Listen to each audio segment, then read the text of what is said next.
సామెతల గ్రంథం 4వ అధ్యాయం 24వ వచనం చదువుతారా?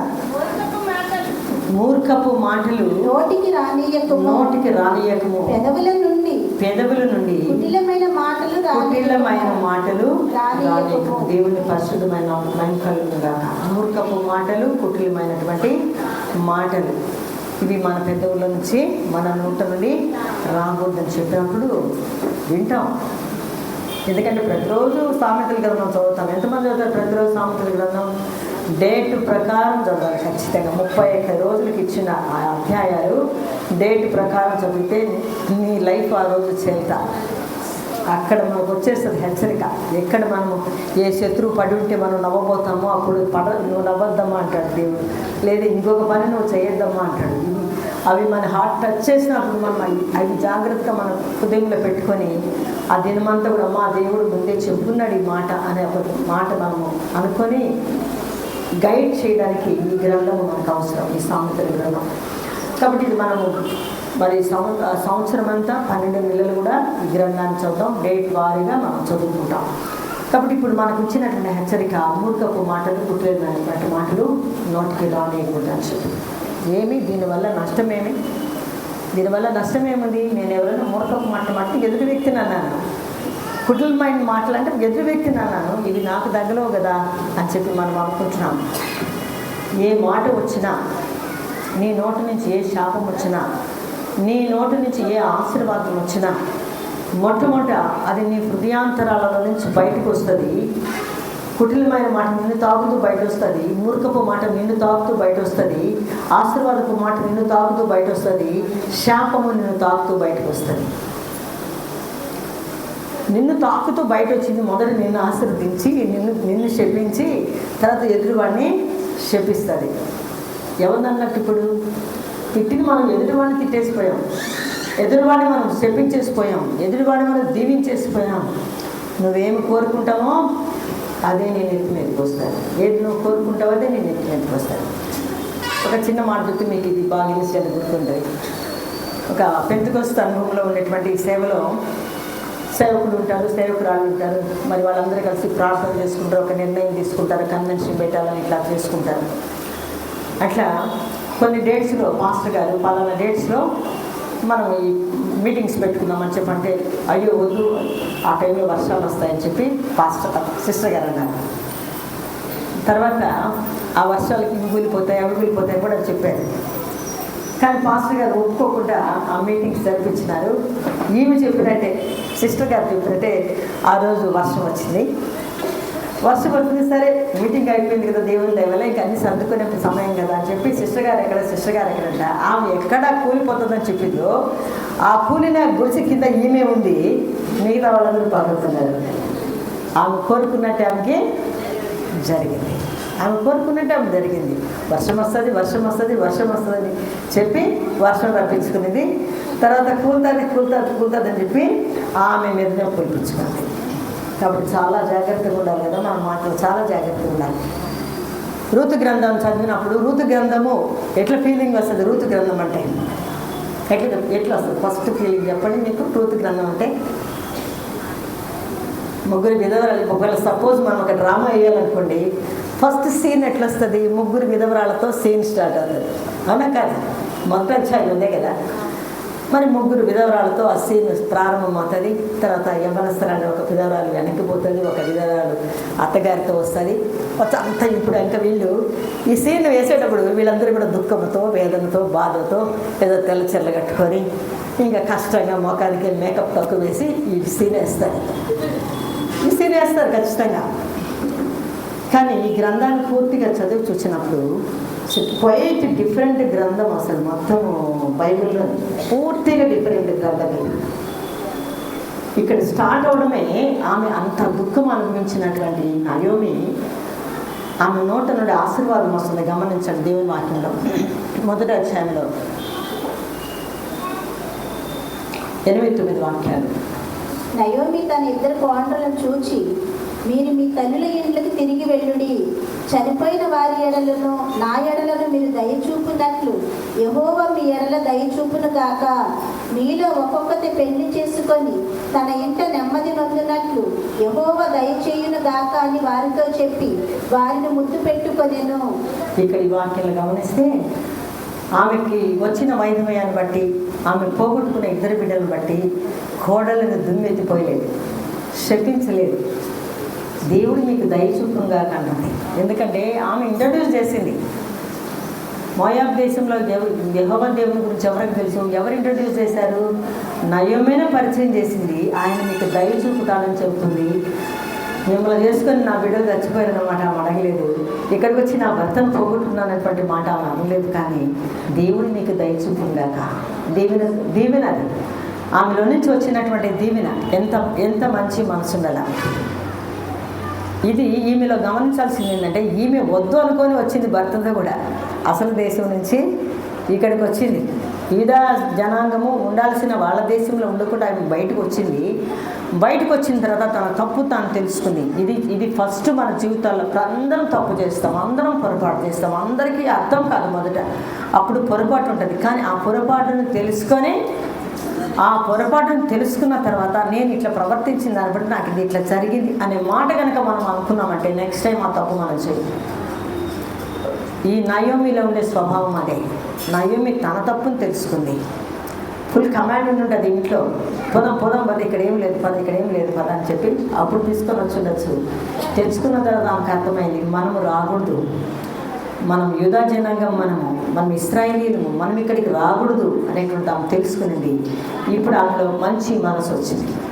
నేను ఒకసారి కాదులండి, నేను జాబ్ చేసే సమయాల్లో ఎవరికో ఒకటి దేవుని వాక్యం చెప్పాలి కదా. ప్రతిరోజు ఒక కార్నర్లో నేను ఇంకొక టీచర్ కలిసినప్పుడు దేవుని గురించి నేను చెప్పేదాన్ని.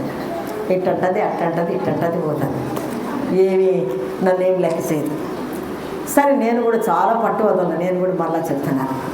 ఒకరోజు ఇట్ట పెట్టుకొని వచ్చింది చెయ్యి, ఇట్ట చెయ్యి పెట్టుకొని వచ్చింది. నేను మళ్ళీ ఏది టీచర్ అని అడిగినా, నేను అమ్మలు కాస్తుంటే అది పడింది లేండి, అందుకని కాలింది నా చెయ్యి అంతా అండి. సరే అప్పుడు మళ్ళీ యేసు ప్రభువు గురించి చెప్పాను. అప్పుడు కూడా చెప్పాను, యేసు ప్రభు మన కొరకు ప్రాణుడు. ఆ రోజు అర్థమైంది ఆమెకి. ఆ రోజు ఎందుకు ఆమెకు అర్థమైందంటే, ఈ కాలిని చెయ్యి ఇది మండిస్తున్నప్పటికీ ఆమెకు అర్థమైంది, ఈ చిన్న బాధకి నేను ఇంత బాధ అనిపిస్తున్నానే, ఆయన శిలువలో అంత భయంకరమైన బాధ అనిపించినని చెప్పి అప్పుడు ఒప్పుకునింది. నిజమే కదా టీచర్, నేను ఈ చిన్న విషయానికి ఇంత బాధపడుతున్నాను, యేసయ్య అంత పెద్ద బాధ ఎట్లా అనిపించినాడు. అందుకు మాకు కొన్ని కష్టాలు వచ్చేది. అర్థం చేసుకోలేకపోతే మనుషుల్ని కానీ దేవుని కానీ అర్థం చేసుకోకపోతే ఒక చిన్న ఘాటటు పెట్టి ఇప్పుడు కానీ అర్థం చేసుకుంటాడు దేవుడు. నయోమి లైఫ్ అది. నయోమి అర్థం చేసుకున్నది. నయోమి అర్థం చేసుకుని, అమ్మా నా నోట శాపవచనం రాకూడదు, దూషణ రాకూడదు. ఇప్పటి వరకు నా నెగిటివ్ థింకింగ్ అంతా ఆమెలోకి పోయింది, అంత పాజిటివ్ థింకింగ్ వచ్చేసింది. ఆమె చెప్తున్నటువంటి మాట, దేవుడు మీకు కృప దయచేయను గాక, దేవుడు నిన్ను కరుణించును గాక, దేవుడు మిమ్మల్ని ప్రేమించును గాక అని చెప్పి చక్కటి మాటలు చెప్తుంది. ఇది మొట్టమొదటి దీవెనగా మనం ఈ గ్రంథంలో చూస్తున్నాం. 2వ అధ్యాయంలోకి వద్దాం. ఋతు గ్రంథం 2వ అధ్యాయంలో 4వ వాక్యం. యెహోవా మీకు తోడైయుండును గాని. 2వ అధ్యాయం 4వ వాక్యం. బోయాజు బెత్లెహేము నుండి వచ్చి యెహోవా మీకు తోడైయుండును గాక, యెహోవా నీకు తోడైయుండును గాకని చేను కోయి వారితో చెప్పగా వారు యెహోవా నిన్ను ఆశీర్వదించును గాక అని. చాలు. పనులతో మనం ఎట్లా ట్రీట్ చేస్తాం ఒక్కసారి ప్రశ్నించుకుందాం. పని వాళ్ళ యొక్క ఆశీర్వాదము అవసరం అని చెప్పి బోయజ్ కనుక్కొని రావడమే. బోయజ్ ఏమంటున్నాడు, యెహోవా మీకు తోడైయుండును గాక అంటున్నాడు. వాళ్ళు పనులు చేసుకుంటా ఉన్నారు. టక్కని చూస్తారు. ఆయన చూస్తాను మనల్ని చూసినప్పుడు మన క్రింది వారు అబ్బా అనేటువంటి మాట, మంచిది అనే మాట, మంచివాడు అనేటువంటి మాట చెప్పించుకోవడానికి హోల్ లైఫ్ కష్టపడాలి. ఒక చిన్న బిడ్డను మనకు మాలిన్యం చేసుకోవడానికి ఎన్నిసార్లు అది ఇస్తాము ఏంటి నా దగ్గరికి రావడం లేదండి, ఏంటి నా దగ్గరికి రావడం లేదా అని అనుకుంటాం. అట్లనే మనము మన ప్రేమతో కూడినటువంటి మాట మనం మాట్లాడినప్పుడు మనకు అదే తిరిగి వస్తుంది. ఇక్కడ ఈయన ఆ మాట అన్నప్పుడు వెంటనే వాళ్ళు ఏం చెప్తున్నారు, యెహోవా నిన్ను ఆశీర్వదించును గాక. ఒక యజమాని ఆ యజమాని దగ్గర పనిచేసేటువంటి పని వాళ్ళ ఇద్దరు మాటలు చూసుకోండి, సంభాషణ, ఒకరి మేలు ఒకరి ఆశీర్వాదం మీకు ఒకరు కోరుకున్నటువంటి అనుభవం. కాబట్టి ఇక్కడ రెండవ దీవెనకరమైన ఆశీర్వాదకరమైన మాట చూస్తున్నాం. సరే, ఈయన ఇంకా సీన్లోకి వచ్చిన తర్వాత రూతును చూశాడు. రూతును చూసిన తర్వాత రూతు తన అత్తతో ఎట్లా ఉంది ఏంది అని తెలుసుకొని ఉన్నాడు. ఆయన చెప్తున్నటువంటి మాట చూడండి, 2వ అధ్యాయం 11వ వాక్యంలో, నీవు నీ తల్లిదండ్రులను నీ జన్మభూమిని విడిచి ఇంతకు ముందు నీవు ఎరుగని జన్మనందుకు వచ్చేటివి యెహోవా నీవు చేసిన దానికి ప్రతిఫలం ఇచ్చును. ఇశ్రాయేలుల దేవుడైన యెహోవా రెక్కల క్రింద సురక్షితంగా నుండున్నట్లు నీవు వచ్చితివి. ఆయన నీకు సంపూర్ణమైన బహుమానం ఇచ్చినని ఆమెకు ఉత్తరం ఇచ్చాను. బోయజు యొక్క మంచి మనసు, తన బంధువు ఆమెను తెలుసు, ఎలోమేకు వంశపు వాడు ఈయన, అంటే రూతు యొక్క మామ వంశపు వాడే. ఆయన చూసి ఆమెను గురించి మొత్తం తెలుసుకొని ఉన్నాడు. తెలుసుకొని చూడండి, ఇప్పుడు ఆమె కనబడితేనే ఎవరైనా భయపడాలి. ఎందుకంటే బంధుధర్మం జరపని నన్ను ఎక్కడ పెళ్లి చేసుకుంటుందో ఈ విధవరాలు వచ్చి, కాబట్టి మీకు కనబడకుండా దాక్కుందామని అనుకోవచ్చు. కానీ కంప్లీట్గా ఆమె గురించి తెలుసుకొని నువ్వు నీ అత్తకి చేసినంతా నాకు వినబడింది, కాబట్టి దేవుడు నీకు సంపూర్ణమైన బహుమానం ఇస్తాడు. ఆ బహుమానంలో ఎవరు కలిసి ఉన్నారు? ఆ బహుమానంలో బోయజ్ కలిసి ఉన్నాడు. అదే యూదా కుమారులు అయితే ఒకరి తర్వాత ఒకరు చనిపోయినప్పుడు యూదా ఏమనుకున్నాడు? నా 3వ కొడుకుని ఇస్తే వీడు కూడా చచ్చిపోతాడు, కాబట్టి నీకుంటే అక్కడ పక్కన పెడదాం అనుకొని లాస్ట్కి కోడలు గాయలో ఒక బిడ్డను కావాల్సిన పరిస్థితి వచ్చింది. వెనకంజ వేశాడు. కానీ ఇక్కడ బోయజు తన లైఫ్ అందులో కలిసి ఉంది అని తెలిసినప్పటికీ కూడా దేవుడు చేస్తే ఇలా చేస్తాడు అని స్పష్టంగా చెప్పగలిగినాడు. దేవుడు చేస్తే ఇలా చేస్తాడు, దేవుడు నీకు సంపూర్ణమైన బహుమానం ఇస్తాడు. ఎందుకంటే ఈ 10 తరముల వాళ్ళు కూడా మోయాబీలు, యూదాలో, ఇశ్రాయేలీలో కలవకూడదు. దాన్ని దాటి తీసుకొచ్చినటువంటి ఇన్సిడెంట్ మనం ఇక్కడ చదువుతున్నాం. సరే, ఈమె ఇంకా బోయజుని కలిసిన తర్వాత మళ్ళా అత్త దగ్గరికి వచ్చింది. రూతు అత్త దగ్గరికి వచ్చింది. అత్త చెప్తున్నటువంటి మాట చూడండి, 19వ వాక్యం నుంచి. అంతటా అత్త ఆమెతో, నేడు నీవెక్కడ ఏరుకొంటివి, ఎక్కడ పనిచేసితివి, నీ యందు లక్ష్యముంచిన వాడు దీవింపబడును గాక అనగా, ఆమె తాను ఎవరి యొద్ద పనిచేసెనో అది తన అత్తకు తెలియచెప్పి, ఎవరి యొద్ద నేడు పనిచేసితేనో అతని పేరు బోయాజు అనెను. నయోమి బ్రతికియున్న వారికి చచ్చిన వారికి ఉపకారము చేయుట మానని ఇతడు యెహోవా చేత ఆశీర్వదింపబడును గాక అని తన కోడలితో అనెను.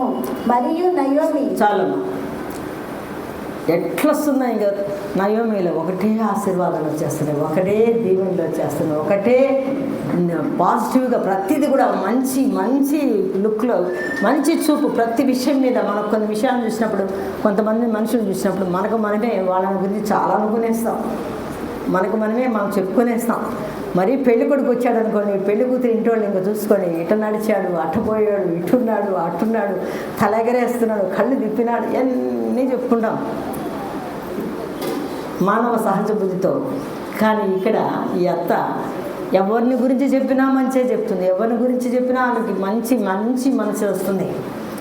ఆమెలోకి నిజంగా కూడా చెప్పాలంటే ఆమెకి కొరత ఏర్పడినటువంటి హృదయంలో ఆ కొరత అంతా కూడా ప్రేమతో నింపబడిపోయింది. ఇప్పుడు చచ్చిన వారికి బ్రతికిన వారికి కూడా న్యాయం తీర్చేటువంటి వాడు ఈ బోయజు. అతడు దీవించబడగాక, అతడు ఆశీర్వదించబడగాక అంటుంది. ఇప్పటికి ఎన్ని దీవెనలను మనం చదువుకున్నాం?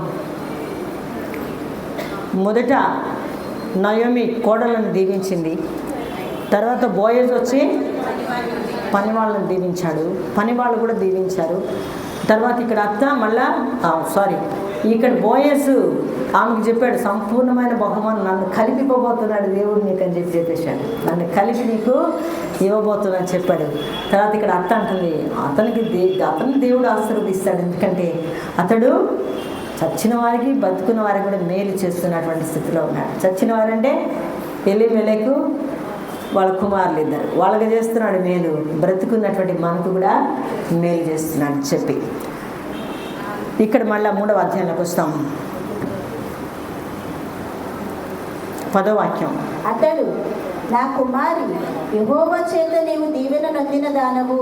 కొద్దివారినే గాని గొప్పవారినే గాని యవనస్తులను నీవు వెంబడింపక ఉండుట వలన నీ మునుపటి సత్ప్రవర్తన కంటే వెనుకటి సత్ప్రవర్తన మరి ఎక్కువైనది.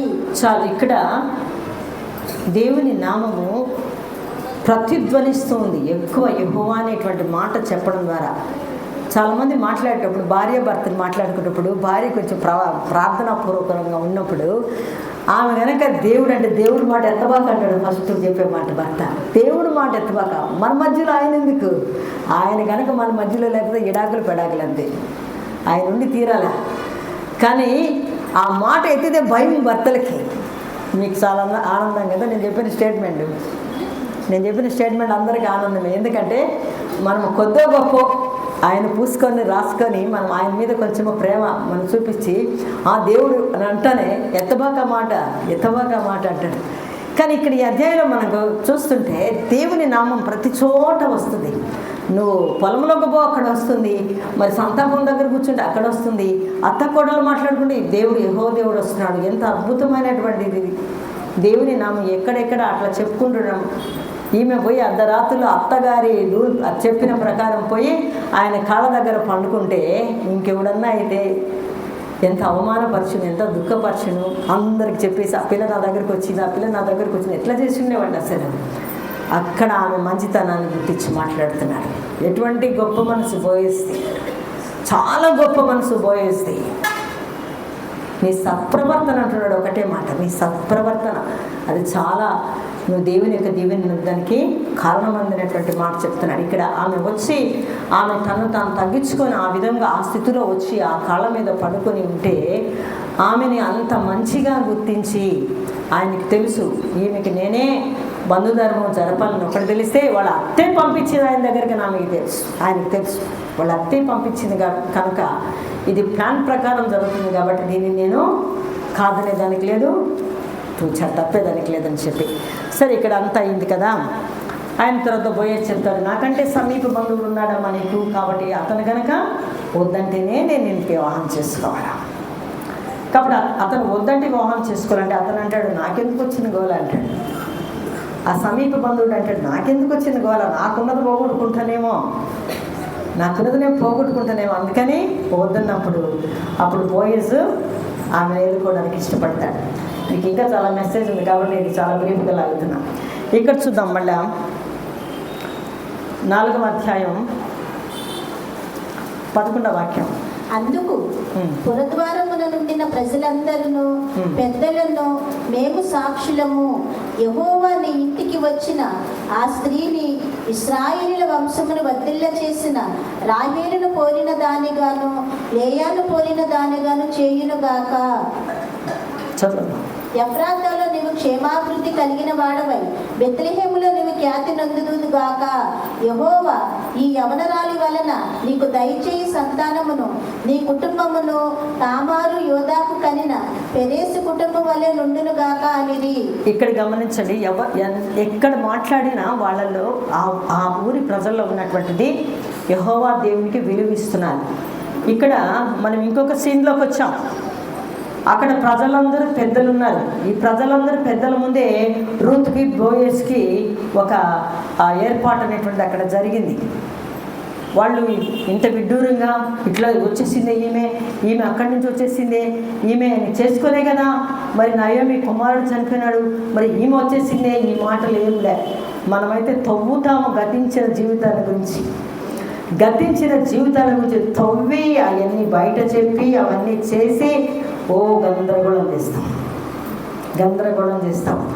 ప్రజలు పెద్దలు అంటేనే వాళ్ళ అరుగు మీద కూర్చున్నారంటే వాళ్ళు పుట్టుకురోతలని గ్యాదర్ చేసుకుని మాట్లాడడానికి వాళ్ళ అరుగు పెట్టుకునేది, అరుగు మీద కూర్చునేది. కానీ వాళ్ళందరూ అంటున్నటువంటి మాట, ప్రజలందరూ పెద్దలు మేము సాక్షులము, యెహోవా ఇంటికి వచ్చిన ఆ స్త్రీని ఇశ్రాయేలీయుల వంశమును వర్ధిల్ల చేసిన రాహేలును పోలిన దానిగాను లేయాను పోలిన దానిగాను. ఎంత ఎంత ఇది చేసి ఎంత గొప్ప మనసు చూడండి, ఎంత కనెక్ట్ చేసుకున్నారు చూడండి, ఎంత దూరము వాళ్ళ యొక్క దీవెన అనేది ఎక్కడి నుంచి స్టార్ట్ అయింది చూడండి. వీళ్ళకి మంచి జ్ఞానం ఉంది, చరిత్రల గురించి వాళ్ళకి మంచి జ్ఞానం ఉంది, అందుకనే చెప్పగలిగినారు వాళ్ళు. ఈ ఆశీర్వాదం ఈ దీవెన అయిపోయింది.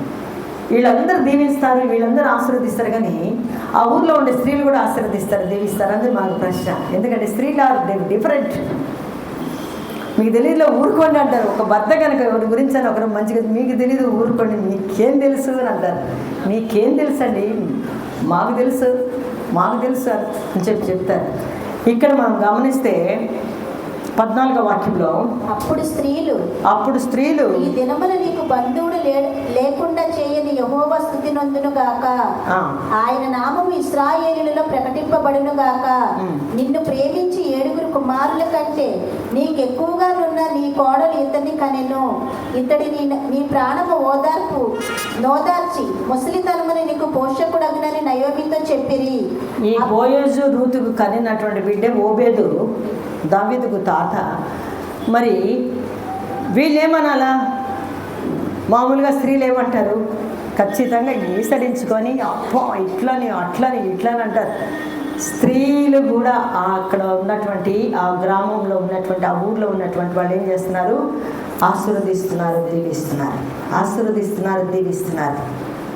నీ చూపెట్లుంది, నా చూపెట్లుంది ఒక యవనస్తురాలు విధవరాల పట్ల మనం పరీక్ష చేసుకోవాలి. ఆ పిల్ల పూలు పెట్టుకోకూడదు, ఆ పిల్ల గాజులు వేయకూడదు, ఆ పిల్లకి మంచి ఫుడ్లు కట్టకూడదు, ఎవరితో మాట్లాడకూడదు, ఎవరితో ఎంక్వైరీలు చూడాలి. నేను ఒకే మాట మాట్లాడతాను. ఎవరైనా ఆడపిల్ల కనుక ఏడుస్తూ వచ్చి ఇట్లా నా భర్తను గురించి చెప్తే, పుట్టినప్పుడు నువ్వు ఆయన కలిసి పుట్టారంటమ్మా అని అడుగుతాను నేను. లేదంటే అంటది. మరి ఎప్పుడు నీకు పెళ్ళయింది? 3 సంవత్సరాలు అయింది. నువ్వు తల్లిదండ్రుల దగ్గర ఎప్పటి నుంచి ఉన్నావు? పలానా సంవత్సరంలో నేను పుట్టాను, అప్పటి నుంచి తల్లిదండ్రులున్నాను. వాళ్ళందరి మీద లేని ప్రేమ ఇక్కడ కాచి ఇక్కడ ఇంత దుఃఖపడి ఇంత వేదన పడాల్సిన అవసరం లేదు. గౌరవించు, మన్నించు, మనసులో పెట్టుకోకుండా ముందుకు పో. నువ్వు బ్రతుకుతావు. లేదా తలుపు దగ్గర చూడడం, రాత్రుల్లో చూడడం, పగలు చూడడం, వెతుక్కోవడం, ఏడవడం, దీంతోనే అయిపోతుంది జీవితం అంతా. ఒక్క జీవితం ఇచ్చాడు దేవుడు. ఆ జీవితాన్ని నువ్వు ఎంతగా కాపాడుకొని ఆయనకి మహిమకరంగా, ఆయనకి దీవెనకరంగా, ఆయనకు ఉన్నతమైన నామాన్ని ఘనపరిచే రీతిగా ఉండాలి. ఎటువంటి శ్రమ నీ ఇంటిలో ఉన్నా, ఎటువంటి శ్రమ బాధ నీ ఇంట్లో ఉన్నా కూడా అవి కాదు బయటికి రావాల్సింది. నువ్వు దేవుని నమ్మాను అన్న విషయాన్ని లోకము ఎరిగినట్లుగా నీ నోటు నిండా నవ్వు ఉండాలి, సంతోషం ఉండాలి, ఆనందం ఉండాలి. నీ దగ్గరికి వస్తే ఎవరైనా ఆదరించబడతారు, ధైర్యపరచబడతారు, ఓదార్చబడతారు అనేటువంటి ఒక నమ్మిక వాళ్ళలో కలగాలి. నీవు దేవుని చూపించగలిగినటువంటి స్థితిలో ఉండాలే. కానీ నీకు దుఃఖము, నీ కష్టము, శ్రమ సినిమా తీసుకోవడానికి, అవి చెప్పుకొని ఏడ్చుకోవడానికి అవన్నీ ఎప్పుడు పెట్టుకోకూడదు. ఒకే ఒక జీవితం దేవుడు మనకి ఇచ్చింది. నేను వెంకటేశ్వర యూనివర్సిటీలో చదివిన స్టూడెంట్ని. అక్కడ దేవుని ఎరగినటువంటి కాలం. అక్కడ పిచ్చగా సినిమాలు చూసేది. 5 షోస్ ఉంటే 5 షోస్కి వెళ్ళిపోయేది అనమాట. అది ఎప్పుడు ఈ మానసికమైనటువంటిది భూ సంబంధంగా నాకు కనెక్ట్ చేయబడిందో మరి అది తెలియదు. కానీ ప్రభు సంధానంలో నేను ఆ తప్పును ఒప్పుకొని నేను అట్లా మనిషిని నేను ప్రేమించకూడదు. అది ఎప్పుడైతే ఆ విధంగా ప్రేమిస్తామో దేవుని రాజ్యంలో కూడా ప్రవేశించలేము. ఎందుకంటే మనము ఆత్మలో ఉంచుకోవాల్సింది, ఆత్మలో చేయాల్సిన కార్యము దేవునిని ఆరాధించి దేవుని ప్రేమించేది. ఎవరిని కూడా హృదయంలోనికి రానికూడదు. అందరితో ఆగింది ఆ శోధన. ఆ శోధన స్టార్ట్ అవుతే మళ్ళీ నేను ఉపవాస ప్రార్థన ప్రారంభించాను. 40 దినాలు ఉపవాస ప్రార్థన. నేను కరెక్ట్గా పర్ఫెక్ట్గా దేవుని మాత్రమే ప్రేమించేటువంటి హృదయ స్థితి నాకు తెచ్చుకోవడానికి మళ్ళీ నేను ఒక పూట ఉపవాసం అనుకున్నాను, కానీ ఫుల్ డే ఉండిపోయేదాన్ని అన్నమాట. అది ఓవర్కమ్ చేయడానికి ఈరోజు ఇంత ధైర్యంగా మీ అందరి ముందు నేను నిలబడి చెప్తున్నానంటే, దేవుడికి ఏమి కావాలో అది తెలుసుకోకుండా అన్నీ కావాలా, భూ సంబంధంగా అన్నీ కావాలని చెప్పి ఆయన్ని వరాలు ఇచ్చేటువంటి దేవుడుగా, కోరికలు తీర్చేటువంటి దేవుడుగా చూడదు. ఎందుకంటే దేవుడు మనల్ని ప్రేమించిన రీతిగానే ఆయన ప్రేమించమంటున్నాడు. మేము ఆ రూపంలోకి మార్చబడ్డానికి దేవుడు కోరుకుంటున్నాడు. ఎక్కడ లిమిట్స్ పెట్టుకున్నాం మన ఆత్మీయ జీవితంలో? నన్ను ఇట్లా అనకూడదు, నన్నా ఇట్లా అనేది, నిన్నే అనేది ఇంకెవరిని కాదు, నిన్నే అనేది అనిపించుకోవడానికి నువ్వు సిద్ధపడవు లేదా? నేను పోయి మా పాస్టర్ గారు నన్ను ఇట్లా చూశారు వాళ్ళంటే అందుకే కమ్మా నువ్వు పిలువబడ్డావు అన్నాడు. అందుకే నువ్వు పిలువబడింది. నేను కూడా నన్నేం కన్సోల్ చేయలేదని చెప్పి నేను మా బాబుతో వస్తూ ఉన్నాను. అప్పుడు నేను యోచన చేయంగా అందరి నోళ్ళలో ఆరాడపడతాం. అందుకొరకే మనం పిలువబడ్డాం. నువ్వు ఎట్లున్నావు దేవుని ఎదుట పర్ఫెక్ట్ ఉంటే చాలు. కానీ ఇతరులు నేను చూడాలా, ఇతరులు నీ యొక్క స్థితిగతుల్లో నువ్వు పొజిషన్ అవ్వడం అనుకోకూడదు. కానీ నువ్వు మట్టి కాకపోతే, నువ్వు దుమ్ము కాకపోతే నువ్వు ఉన్నతమైన స్థానంలో పరలోక రాజ్యంలో ఉండవు. అందుకు పిలువబడ్డాం. అక్కడెక్కడ ఇది చేసుకుంటే హయ్యెస్ట్ ప్లేస్ని చూపించలేకపోతే సియోను అనేటువంటిది పరలోక రాజ్యంలో హయ్యెస్ట్ ప్లేస్ అయితే దానికి నాకు అర్హత లేదని నాకు తెలుసు. కానీ నేను గమ్ముకుంటానా? యవనస్తులైన ఆడపిల్లలందరితో, మగ పిల్లలందరితో మాట్లాడతా. నాకెవరు చెప్పలా, నీకు నేను చెప్తున్నా. నీకు ఇష్టమైతే చూసుకో. ఈ పిలుపులో నువ్వు పోవాలనుకుంటే ప్రాక్టీస్ చేసుకో. నీ సమర్పణలోకి రా, నువ్వు త్యాగంలోకి రా అని చెప్పి నేను ఖచ్చితంగా చెప్తా. నీవు పోలేంది, నువ్వు చేయలేంది, నువ్వు పొందలేంది ఇతరులకు చెప్పకూడదు అనేటువంటి మానసిక స్థితి కలిగి ఉండకూడదు. నువ్వు బెస్ట్, నీ బిడ్డ నీకంటే ఉన్నతమైన స్థితిలో ఉంచాలనుకుంటాం. దేవుడు ఏర్పాటు చేసిన బిడ్డలందరికీ ఆ శుభవార్త అందించడానికి మనము సిద్ధపడాలి.